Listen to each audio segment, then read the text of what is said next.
আইন উপদেষ্টা বলছিলেন যে রাজনৈতিক দলগুলোর বিরুদ্ধে আসলে সরকার কি করবে সেটা তারাই বুঝতে পারছেন না।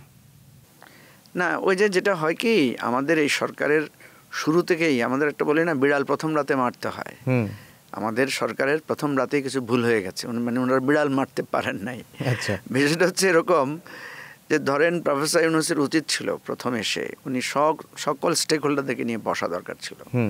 বসে বলা উচিত ছিল যে আপনারা আমার কাছ থেকে কি চান, আসলে মানে আমার দায়িত্বটা কি আপনারা বলেন, আপনারা তো আমাকে ডেকে আনছেন, দায়িত্বটা কি। তখন হয়তো আমরা এক একজন এক একটা চাহিদা দিতাম।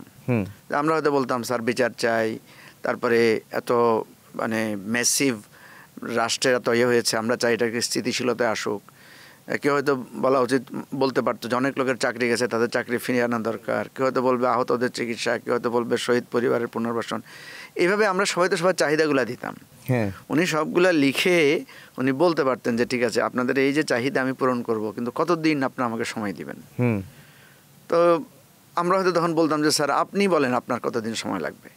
তো ওনার উচিত ছিল প্রথম দিনেই একটা list of the owner assignment and the duration, এই দুইটার ব্যাপারে একটা কথা সবার কাছ থেকে ভেঙে ফেলার।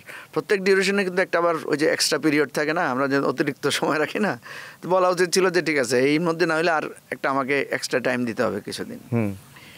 তাহলে হতো কি উনি একটা পরিকল্পনা প্রায়োরিটি সুন্দর করে করতে পারতেন। এখন ওই যে শুরু থেকে এটা না করার কারণে যেটা দাঁড়িয়েছে, ওনাকে বিভিন্ন ধরনের মন জুগিয়ে চলতে হয়েছে। কখনো ওনার কাছে মনে হয়েছে যে বিএনপির লোকেরা রেগে যাচ্ছে, কখনো মনে হচ্ছে জামাতের লোকেরা ওনার প্রতি অসন্তুষ্ট হয়ে যাচ্ছে, কখনো এনসিপি রাস্তায় চলে আসছে। এই জিনিসগুলো ওনার কিন্তু মানে ডিসিশন মেকিংয়ে ওনার অসুবিধা হয়েছে। এখন দেখেন উনি যখন লন্ডন গিয়েছেন কথা বলে, উনি যখন ফেব্রুয়ারিতে ফিক্স করেছেন তখন জামাত মুখ গোমরা করেছিল, এনসিপি রাগ করেছিল।